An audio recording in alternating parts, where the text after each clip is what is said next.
Saya akan ke Ibu Vivi terlebih dahulu. Ibu Vivi, benarkah memang ini salah satu upaya balasan mencari celah para saksi? Oh, tidak sama sekali. Karena sebetulnya kita ini kan lagi sidang, tentu saja ini dalam koridor hukum. Nah, KUHP pasal 185 itu di dalam penjelasannya jelas dikatakan bahwa saksi itu harus bebas, jujur, dan objektif. Nah, kemudian juga di dalam pasal yang sama, ini di penjelasan pasal 185 KUHP, tentu Bapak juga tahu sebagai pengacara kan.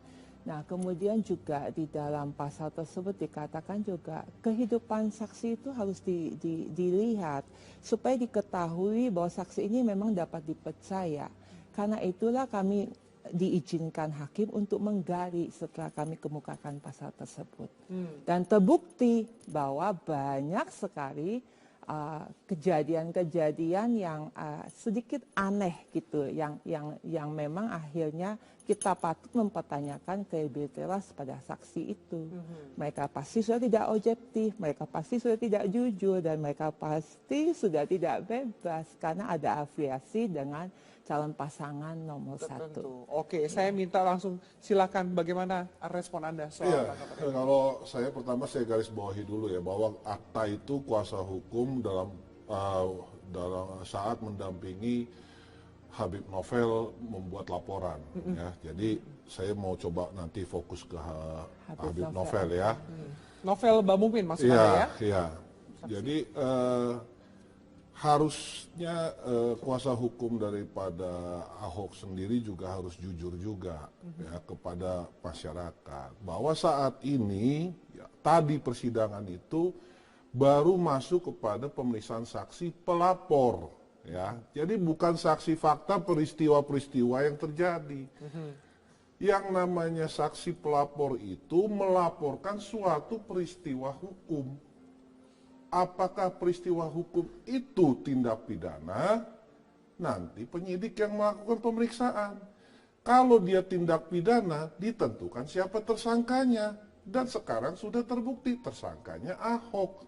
Peristiwanya peristiwa pidana. Dilimpahkan ke pengadilan, jelas. Jadi bukan saksi fakta sehingga kemudian mematahkan alasan bahwa tidak ada saksi satupun yang berada di lokasi. Ya, kalau menurut saya itu hanya bunga-bunga ke media aja. Hakim nggak akan menilai itu sebagai suatu poin untuk membuat suatu pertimbangan hukum. Kalau menurut saya seperti itu. Anda melihat bagaimana Anda lihat bahwa juga mempertanyakan, ini kan banyak pertanyaan soal kredibilitas saksi. Iya, kredibilitas saksi itu begini Mbak ya. Yang namanya saksi pelapor itu adalah orang yang pertama kali melaporkan karena dia melihat ada suatu peristiwa. Apakah ada suatu peristiwa hukum maksud kami ya? Apakah peristiwa hukum ini tindak pidana? Disidik oleh penyidik gitu. Nah, ternyata setelah disidik oleh penyidik ini tindak pidana. Dan kemudian ada tersangkanya.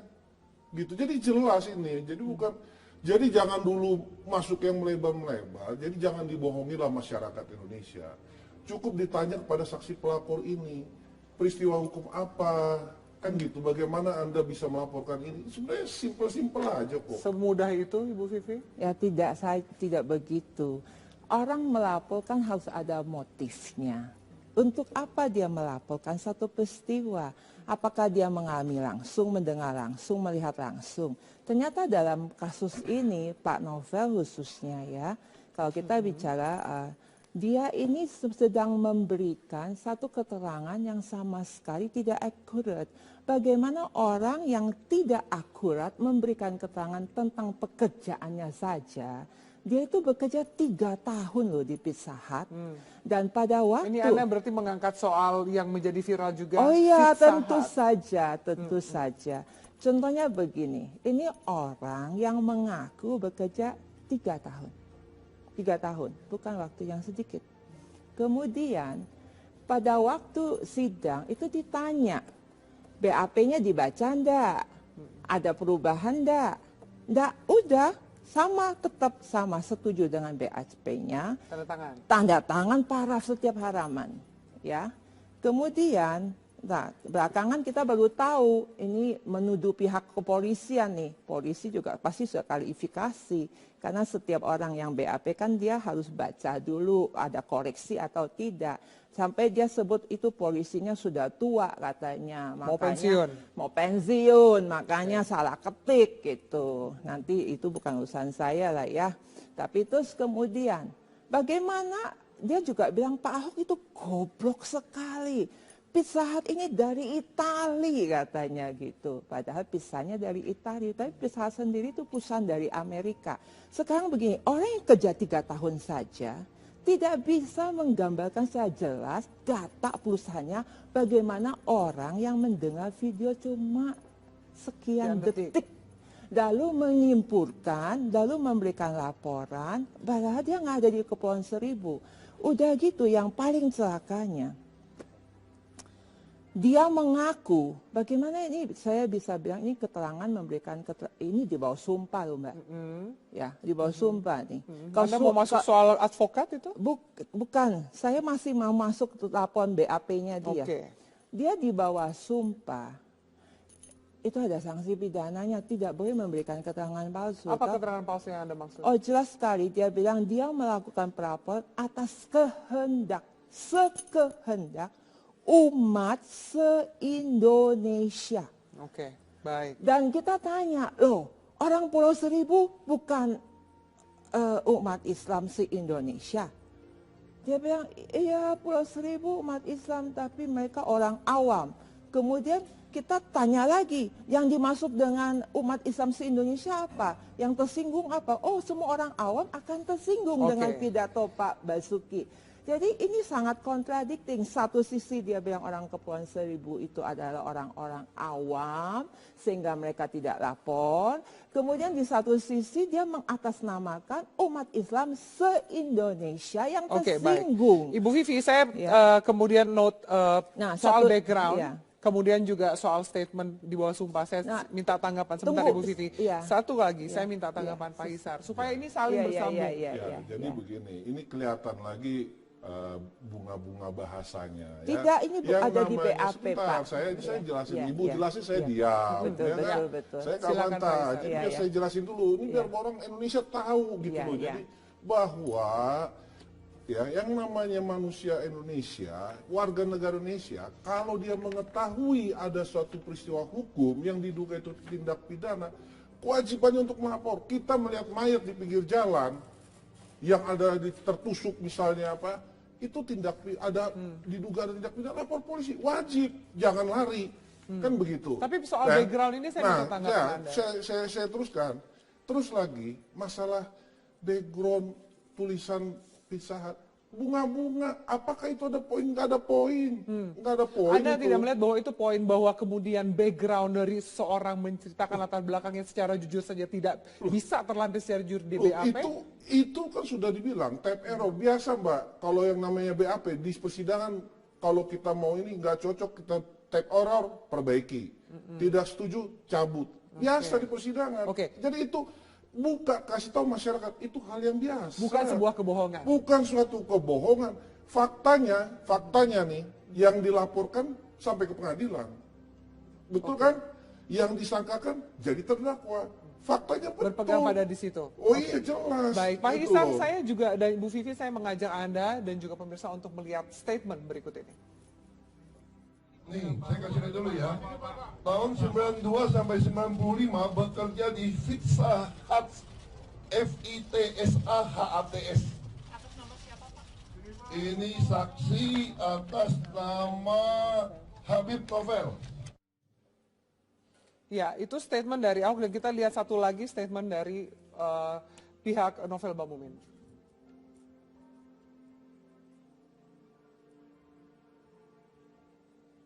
Oke, kami mohon maaf ada kesalahan teknis. Baik, silakan Anda teruskan. Ya, jadi masalah tulisan itu Mbak, kan gini Mbak ya, orang diperiksa berjam-jam, 10 jam lebih waktu itu.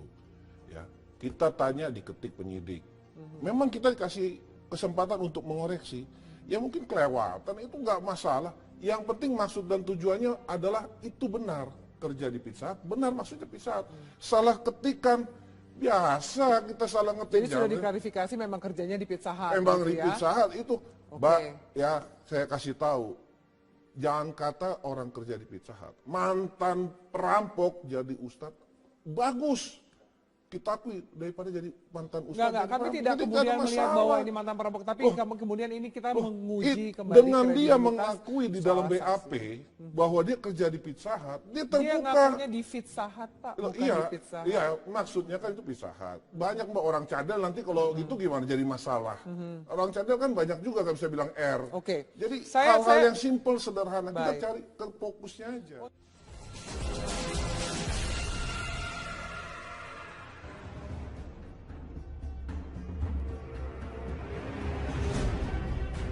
Semua minta hakim menahan saya.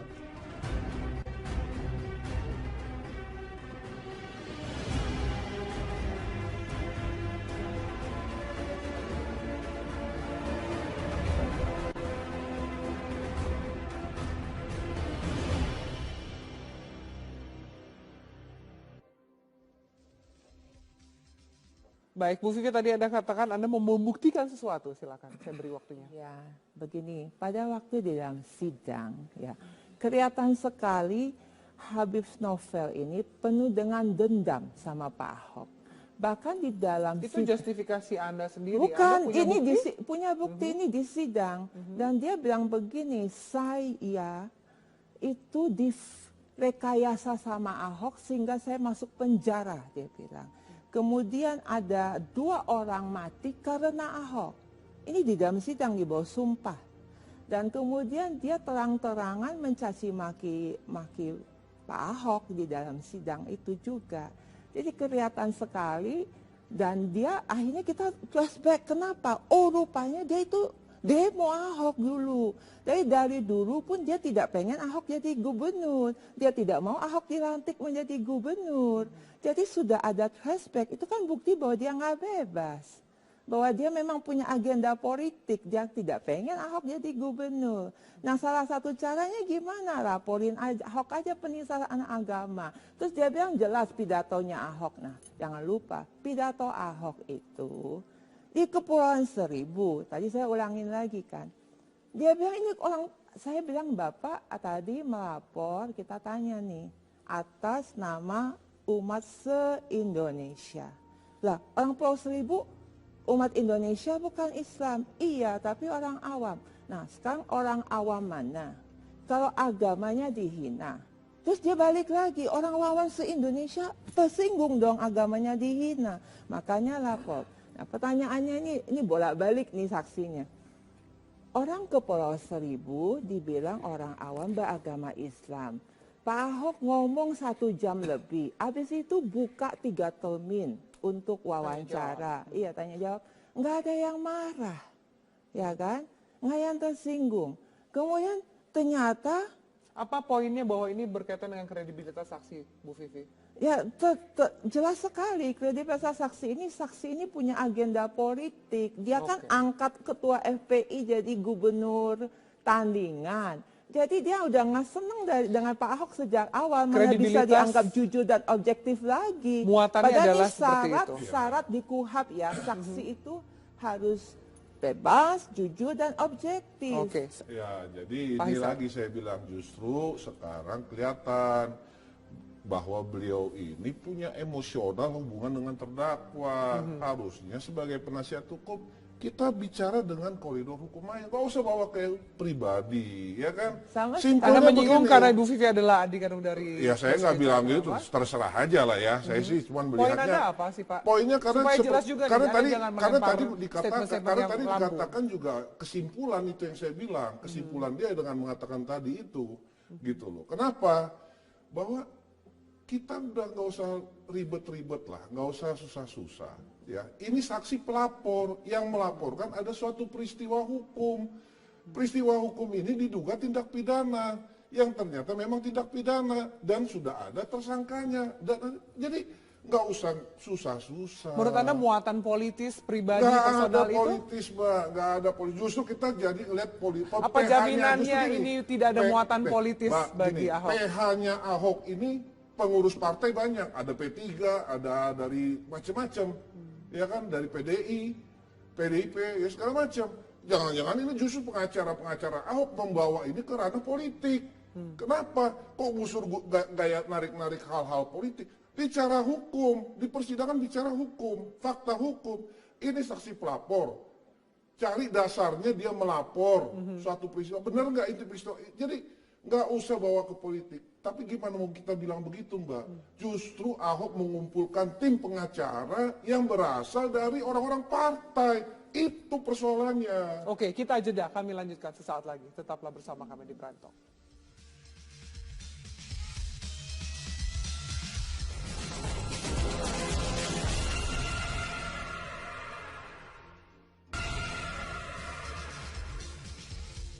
Baik, Pak Hisar, kemudian juga jaminan tidak ditarik kepada politik, tapi juga kita lihat bahwa salah satunya, mungkin rekan Anda juga, Gus Joy Setiawan ini juga ternyata kan masuk menjadi punya dukungan, afiliasi politik terhadap pasangan calon tertentu. Saya nggak ngerti maksud Mbak bilang itu rekan saya ya, artinya...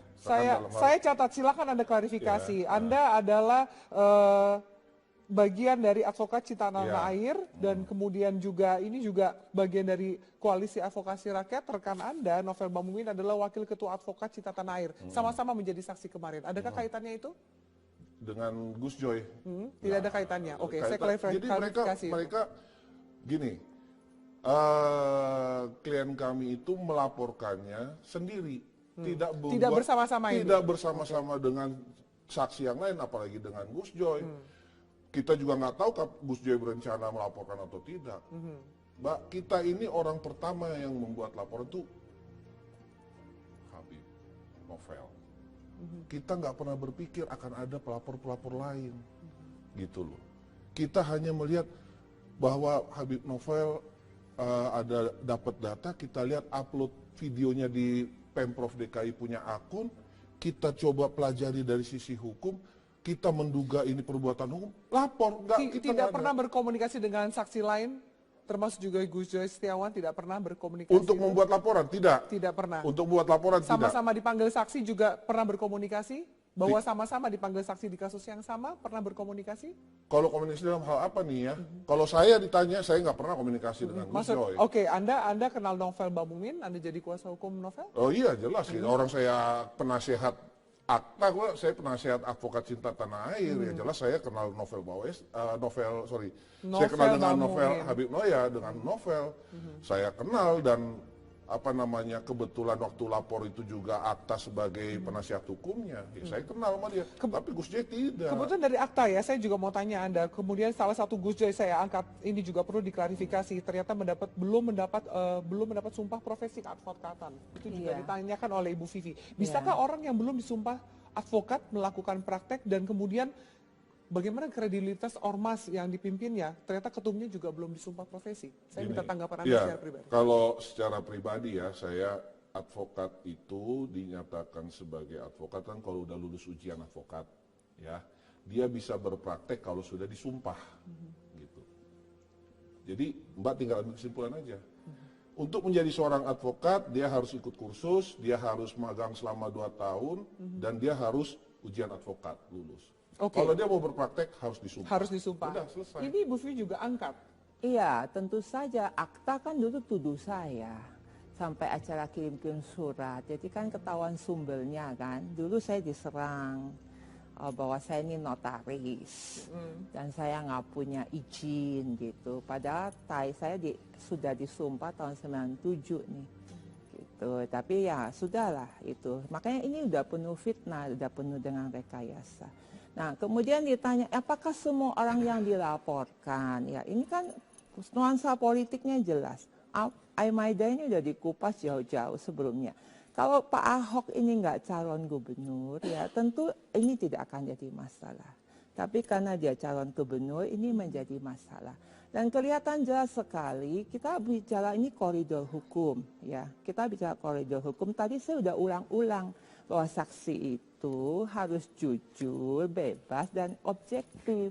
Ini saya bicara hukum. Nah, saksi yang demikian ini nggak bisa dipercaya. Makanya itu yang kita kupas, Pak.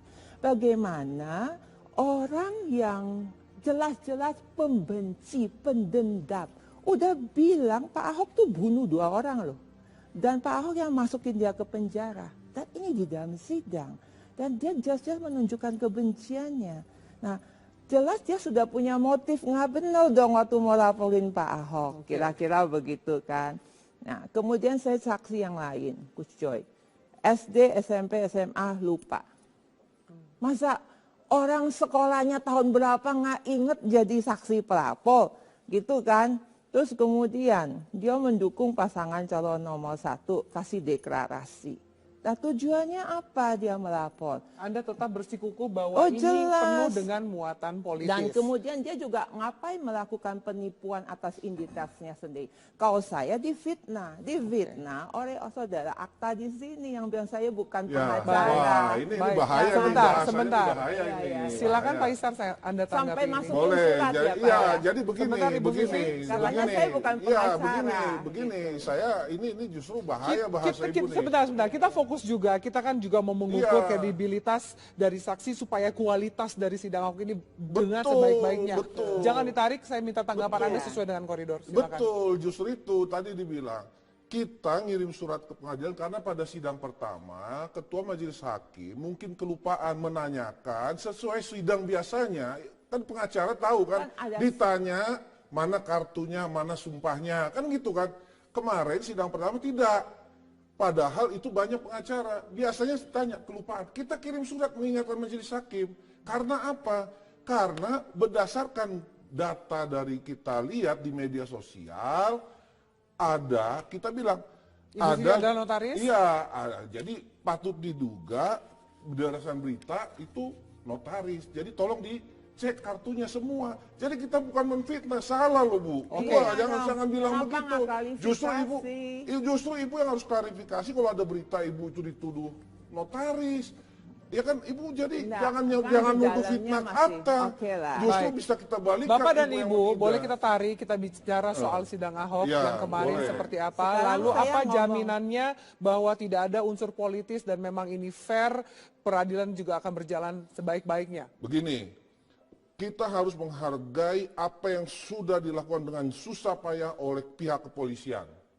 Bahwa pihak kepolisian melakukan ini bukan karena politik. Justru Ahok dengan tim penasihat hukum yang berasal dari berbagai macam pengurus partai politik membawa ini kepada unsur politik. Oke, itu tidak ada buktinya Anda berbicara seperti itu bahwa ini kerjaan kemudian parpol pendukung Ahok. Gini, para penasihat hukum itu juga pengurus partai. Itu kan diangkat juga di persidangan kan oleh Berarti itu kan baru dugaan. Ada buktinya apa, Pak? Emangnya nggak boleh? Nah, ini sama, jangan begitu. Entah dulu. Justru nggak apa-apa. Makanya saya bilang, jangan bawa kerana politik, bicara fakta. Kenapa mereka menuduh kami, klien kami ini ke politik? Kenapa mereka menuduh? Baik, Bapak dan Ibu, saya harus tutup perbincangan ini. Kita lanjutkan di perbincangan berikutnya. Terima kasih banyak Pak Hisar Tambunan dan Ibu Vivi Leti Indra atas waktunya. Dan pemirsa, kami tutup Prime Talk pada malam hari ini. Saya Ferry Malik undur diri. Selamat malam, sampai jumpa.